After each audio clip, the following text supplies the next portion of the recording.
আমি একজন প্রথম শ্রেণীর ডিভিশন প্রাপ্ত বন্দী। আমাকে ডিভিশন সরকার প্রায় 1.5 কোটি টাকা খরচ করে ডিভিশন নামক ভবনটি তৈরি করেছে। দুঃখজনক হলো সত্য, সেই ডিভিশনে আমাকে রাখা হয়নি। হসপিটালের একটি পরিত্যক্ত রুম, স্বেচ্ছাতে নোংরা ময়লা ভর্তি। সেই যে এডিএম সাহেব গিয়েছিলেন, ইনি জেল সুপার এবং জেলারকে প্রশ্ন করেছেন এই ঘরের এই অবস্থা কেন। ডিভিশনের রুমে না রেখে হসপিটালের একটি পরিত্যক্ত রুমে রাখা হয়েছে স্থানীয় আওয়ামী লীগের নেতৃবৃন্দকে খুশি করার জন্য। বারবার কষ্ট দেওয়া হয়েছে। শুনলে আশ্চর্য হবেন, 154 দিন আমি একটা ঘরের ভিতরে বন্দী ছিলাম।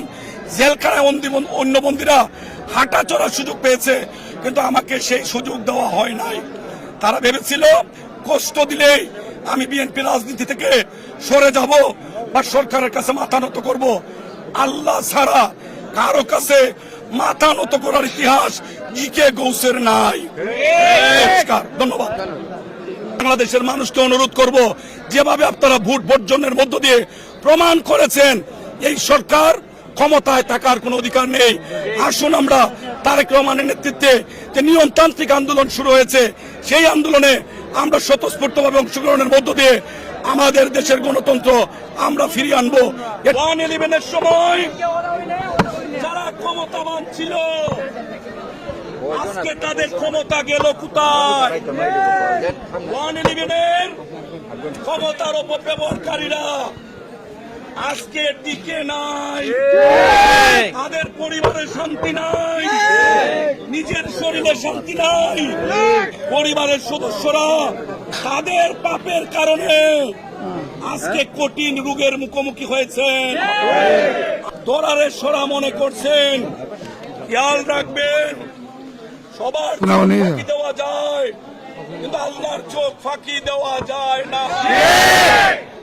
আজ হোক কাল হোক যারা অন্যায় ভাবে আমাদেরকে কষ্ট দিয়েছেন, মিথ্যা মামলায় কারাগারে রেখেছেন, আপনাদেরকে একদিন জনগণের বিচার যদি না হয়, আল্লাহর কাছে আমাদের ফরিয়াদ, আল্লাহ যেন আমাদের মনের আকুতি, আমাদের এই কষ্ট বিবেচনায় আল্লাহ যেন আপনাদের বিচার করেন। নমরুদ ফেরাউন টিকে নাই, পৃথিবীতে কোন শৈল শাসক টিকে নাই। যারা আজকে জোর করে আছেন একদিন আপনারাও থাকবেন না। কিন্তু মানুষের ভালোবাসা পেতে গেলে মানুষের জন্য কথা বলতে হয়। এই ডিভিশনে ছিলাম, কিন্তু ডিভিশনের সুখ আওয়ামী লীগ ভোগ করতে দেয় নাই। জেল কর্তৃপক্ষকে বাধ্য করেছে আমাদেরকে বারবার কষ্ট দেওয়ার জন্য।